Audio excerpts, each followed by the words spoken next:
Hello, this is Mike Porter with Print Mail Consultants with another What Were They Thinking video for Mailing Systems Technology. Today's topic is QR codes. I brought some examples with me from my business and personal mail that I'm going to share with you. Now, these aren't meant to be critical of the marketers. I'm only using their materials to illustrate some points that I think will be important if you're going to add QR codes to your own campaigns later on. There are some execution errors in these examples. But the real point I want you to come away with is that even well-executed QR code campaigns often fall short of their true potential. QR codes can be a gateway to a deeper relationship with your customers or additional services.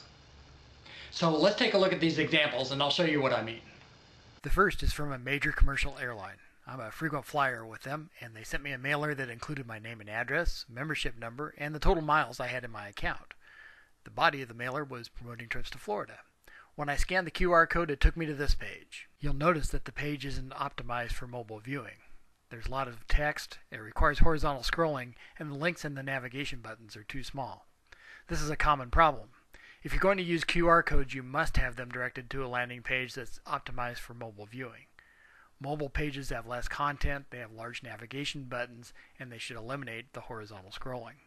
For an example, just go to printmailconsultants.com on a PC and then compare the site to the one that's delivered to you if you visit the same URL from a mobile phone. But even if this landing page were mobile optimized, the benefit of the content is marginal at best.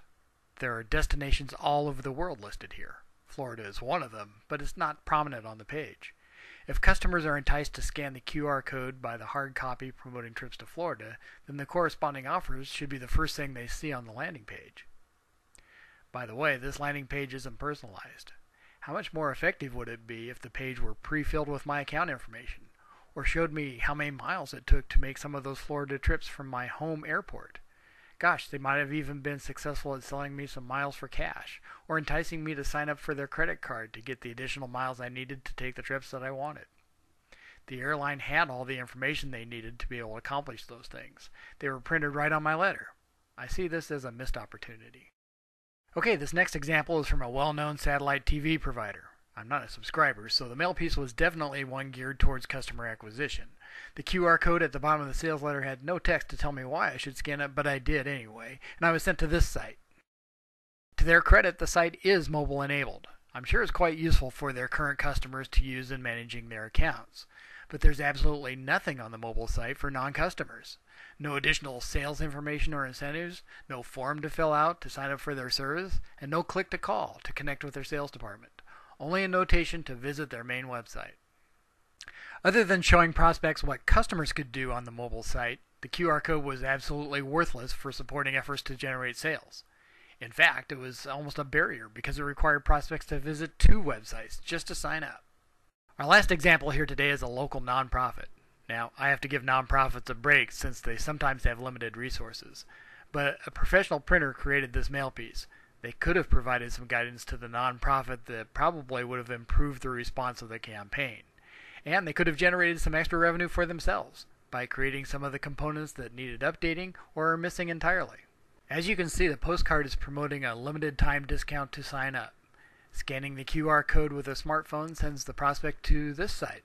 Well, it's not mobile optimized. We've been over that. But even worse, this is the homepage of the nonprofit's regular website. There's no mention of the discount offer promoted by their direct mail piece. And the most prominent item on this webpage is the 2011 program guide, which is not very relevant to a new member signing up in September. They want to know what programs will be offered in the future, not in the past. By the way, you can get to the membership information on the website through a series of links that are very small on a mobile phone, but the organization requires prospects to show up in person to apply for membership. It turns out they don't take applications online at all. There are several ways that the print service provider could have helped their customer improve their offer. They could have created a mobile optimized landing page that tied directly to the offer on the postcard. They could have created a web form on the landing page that facilitated an in-person tour or membership presentation. They could link to an online membership application to print out and take to the nonprofit in person. They could link to a map showing the locations of the nonprofit. They could have included a click-to-call on the landing page to allow interested prospects to talk directly to a membership specialist. Or they could allow prospects to request a copy of the 2012 program guide, which the print service provider could create and mail as a fulfillment service. So lots of potential for both the print service provider and the nonprofit to expand the interaction of their potential customers, deepen the relationship between the printer and the nonprofit, and generate extra revenue as a result. QR codes are new, so marketers are just learning how to use them. But it doesn't take a lot of effort to move from an ineffective campaign, like some of the examples I've shown you, to something that has more of a chance of producing the results that you really want. Now, I've got lots of ideas on how to do this, but we're out of time for today. So if you need some more assistance, please get a hold of me. I'd be happy to help you. Thanks a lot for watching.